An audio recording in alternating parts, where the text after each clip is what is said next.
town. It's nuts. All right. Without further ado, I'd like to bring up our next speaker, Tarrant County's own Sheriff Bill Waybourn.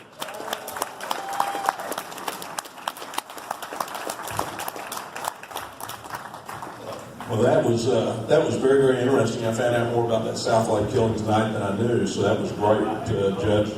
Wonderful. And by the way, you're here, and as your Tarrant County Sheriff, I am going to make my first endorsement of the 2020 elections, and it's those cheeseburgers. That was incredible. Aren't they good, those cooks back there? Those guys do a great job. Well, Georgia called me this week and said, would you come and talk to us a little bit about immigration and maybe a couple of other things about what's going on in the party? And I said, you know what, I'd love to. I'd be honored to be with you guys this evening. So here I am. And I'll tell you that just a few short years ago, I stood here and I told you what I was going to be doing once I got into office. And one of those things was to stand up an intelligence team, and two is have the 287G program that authorizes jailers in Tarrant County Jail to put immigration detention on illegal aliens. I'll stay in my box. And we've done both of those. We've stood up an intel team, and we've stood up a 287 program where we have people around the clock that can check immigration status of people that come into our jail. Note, if they come into our jail. So they are arrested out here by another city or one of our deputies, and they are brought to the jail, and and part of the booking process is to figure out where they're from to see if they have legal status here. And then we detain them. Now, to tell you this is that it created a whole new fan club for me. And I don't know why they're not here tonight. They may be waiting for me, but there's people who strongly disagree with this, and they've interrupted speaking engagements and everything else. But with that said, we've stuck to our guns, and we've continued to do that. But I always want to tell you about what we have down there as far as immigration. Now, when we talk about the immigration, you heard what happened in South Lake up there. The border often seems to be Burleson, Texas. You know, and what I mean by that is I-35 is one of the busiest highways in America today. And we know that stuff comes up here, and we are a hub for distributing drugs and narcotics all over the country. And the reason that we know that is because we've done intel, and we have done our work, and we have worked with Homeland Security and DEA and all those other guys. But let me just tell you that in the last 3 months, Tarrant County deputies have stopped, arrested people in one situation with 110 pounds of methamphetamine, 25 pounds of heroin on another occasion, and just last week we got over $1 million worth of dough. All of the cartel families are here. So that's why the immigration policy is important. They are right here operating. And I always remind these folks that stand against me and say, hey, you shouldn't be separating families. But let me share with you the people I'm separating with families. And by the way, everybody assumes that they're all Mexicans. That's not true. That's not true. They're from all over the world. But I forgot my glasses tonight, so bear with me.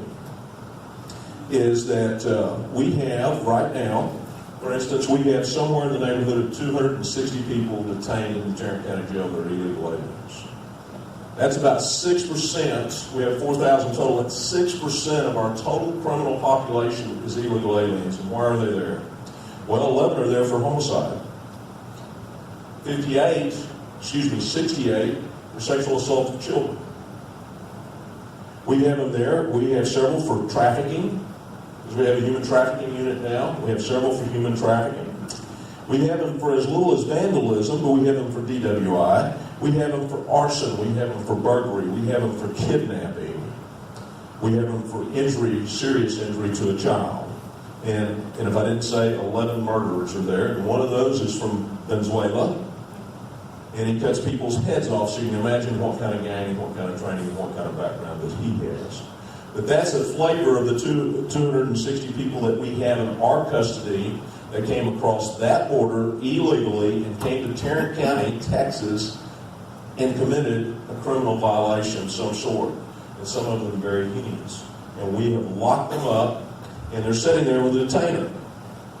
Now, what happens is when we detain somebody, there's still an administrative review and an administrative warrant for that person that is issued by ICE, by the immigration people.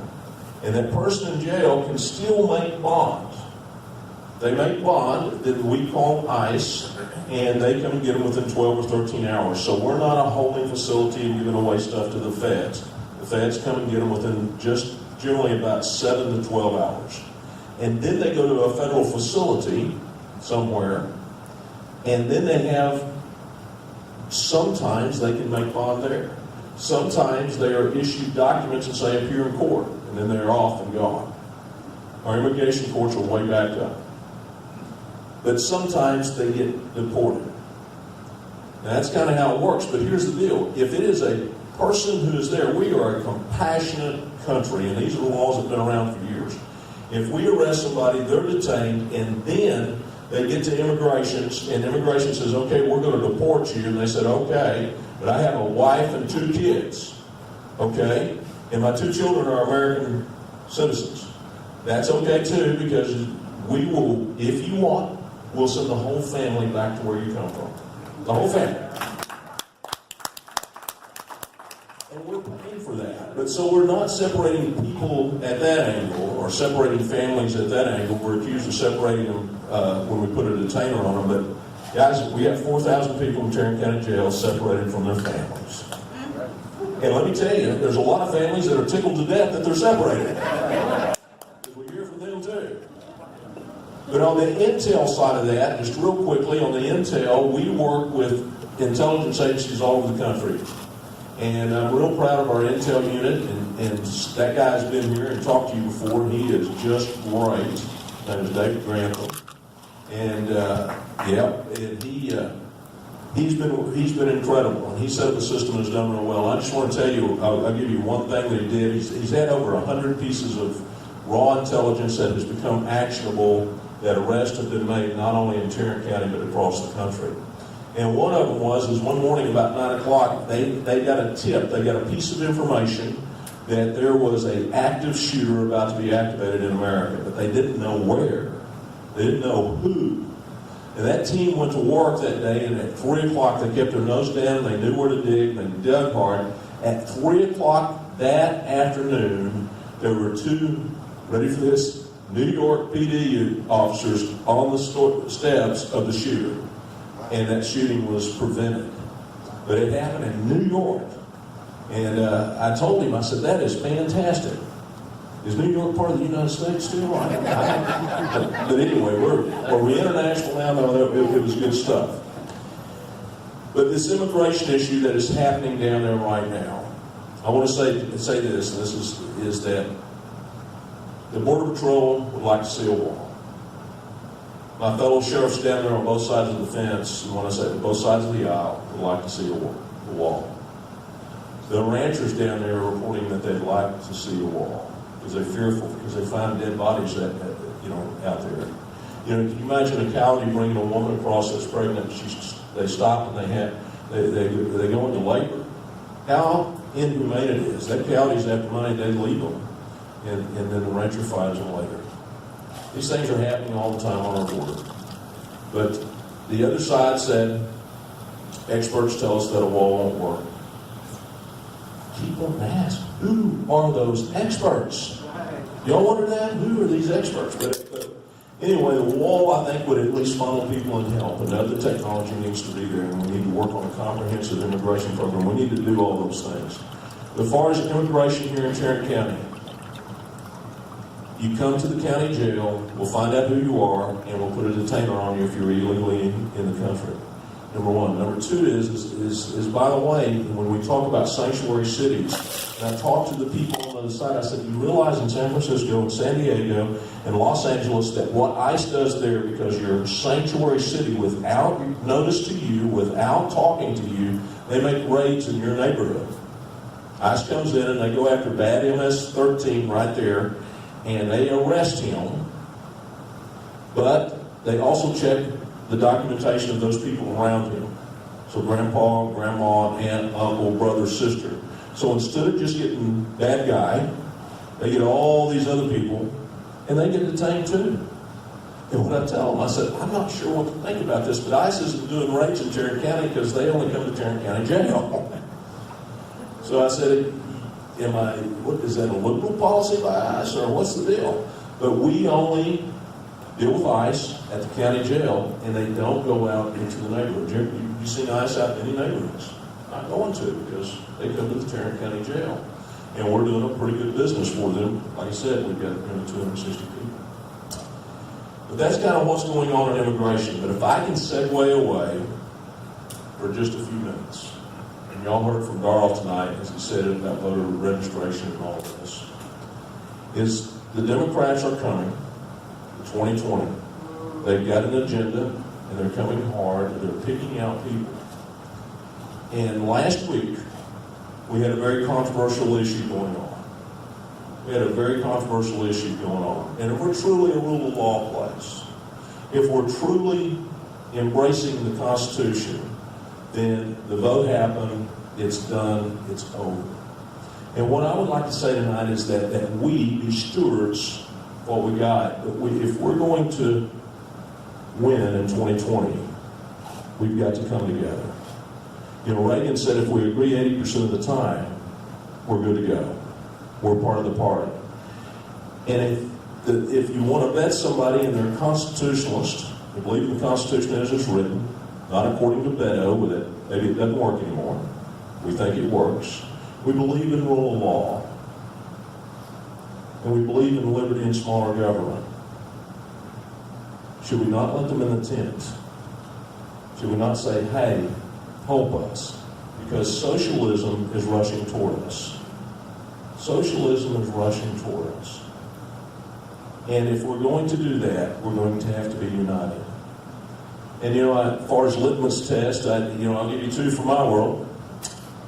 Is one, I unashamedly am an evangelical Christian, but I respect everybody of all faiths. I have friends of all faiths. They come into that. And the second greatest commandment in my world is love thy neighbor like you love yourself. And the interesting thing about that scripture, I looked, there's no litmus test to who's your neighbor. There's no litmus test. And the second thing is when David in Psalms was writing, in Psalms 27, he wrote a beautiful passage there. He says, and I'll quote, listen, I'll mess it up, it's theological, so if it's theologian, you don't have to yell or scream or hang you. David was talking, he says, if I look, I can find the goodness of the Lord in the land of the living. I can find goodness if we look for it. We can find badness. If you hang around Bill Waybourn just for a few minutes, you're going to say, I never liked that about you. But if we seek out the goodness in our neighbors, and we include them, and we unify this group, we can't be beat.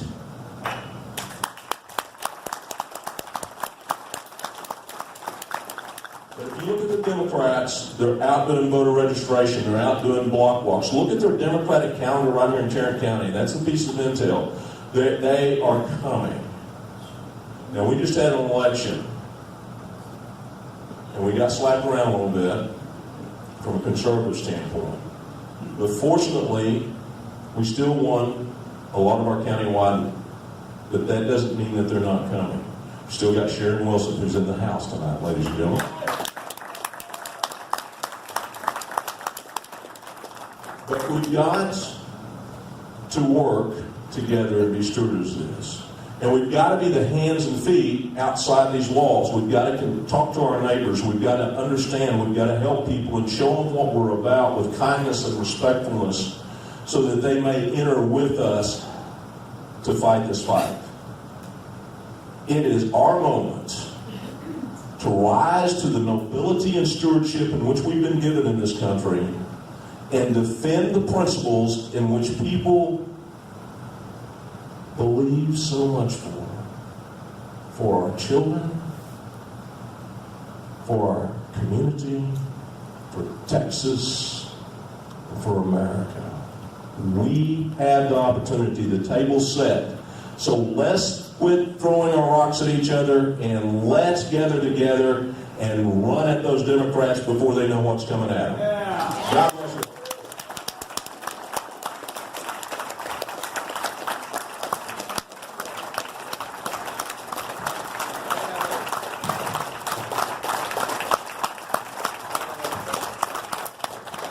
Anyone have a question for the sheriff? Oh, don't be shy. Here we go. Just raise your hand and I'll walk to you. How much does it cost per day to house one of the illegals? About $41 a day or so, unless they're in one of our special needs cells. Then that cost goes up quite considerably to about $65 or $70 a day inside the jail cells. But when we're holding them on state charges, and when we get done with them, they're gone within 7 or 8 hours. So I like what you do with ICE, and I think all law enforcement agencies should contact or reach out to ICE just to let them know if there's somebody that shouldn't necessarily be here. How many of the other DFW municipalities and enforcement jails, how many of them also check? Any of them? Yes, there is. Is that in most of your urban jails, and obviously your smaller jails, check with ICE. But it's not a 24/7 deal. For instance, Dallas, who gets a bad rap sometimes, they actually have ICE in the jail. It's 8 to 5, Monday through Friday. If you're arrested on Friday afternoon, and you can make bond by Monday morning, they will never know you're there. We do 24/7. So Dallas is doing that. Collin County is certainly that way. We are, by the way, the largest urban county in America that does what we do.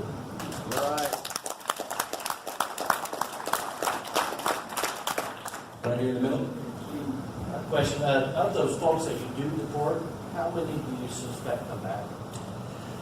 That's a great question, and we have tried to track that from our perspective, and it's very, very difficult because they may pop in another state and everything like that. But we do know that there are people who do cycle back, and but less and less in Texas. I think it's happening because we're just not a sanctuary area, and we're doing a pretty good job of putting them through and getting them out of here. Do you have a punch card, like the third one to get out of jail free? Something like that, yeah. That's it. Do you notice any correlation between 30-6 allowed, 30-7 allowed, and you're being disrupted in appearance? Because I seem to think these snowflakes don't like to go with their guns. But James, I hadn't followed that. We will start looking for that. And we'll take our own signs with us and put them up that guns are allowed right now. That's what we'll do. At this table, we're from Johnson County, and you mentioned Burleson and the 35 corridor. Do you mean that there are bales being broke down and distributed out of our county? What was that last part of that? Are they set up down there in our county and breaking down bales and distributing them? Well, no. What I was referring to from a Tarrant County perspective is I-35. They're coming through there. They're coming through. They're coming through. You got Adam King's doing a great job down there. Based upon the fact that the border is bigger right now than terrorism is, how are we doing on terrorism? We are very watchful. Our people are watching all the time. They're communicating with the federales. We've got people plugged in to those federales, the feds. The feds. Yeah. But we do watch that. We do intelligence all the time. We're combing those things. We're talking to people. People are talking to us. And while the FBI has some problems at headquarters, their agents on the ground are doing a great job for us here in regards to those things. And there are things that come up from time to time, and we're on it. And a lot of times we keep them out of everybody's. We don't advertise it. We just take care of it. But you are getting training. Oh, absolutely. So I've got another question. So understood that interior enforcement by Border Patrol and all sorts of agencies, that really has kind of been pushed aside and offices have been closed in the interior. You've been in law enforcement a long time, have you noticed changes in how the feds go to market and then they take the pressure off of the interior U.S. and just put it at the border to catch? There is some of that going on, but I will tell you that and by the way, he did say I was old, I got that. Oh, And, the deal is that what we have seen is our state resources, and this is another good reason for the wall, in my opinion, is our state resources, our DPS, our Texas Rangers, our game wardens. Our game wardens are working the border just like any other cops. And those guys, that's been more of it that we've seen than the federal resources being drawn down. We've seen our state resources drawn down and headed to the border. Fair enough. Any other questions? Was this helpful? Oh, yeah. Thank you, guys. All right, fantastic. Well, great. Do we have anything else? We good, Georgia? I think we're good. Was this a good program? Yeah. All right, fantastic. As a reminder, every third Thursday is when we're here. We'd love to see you next month. Everybody drive safe. Have a great evening. Thanks so much for coming. All right.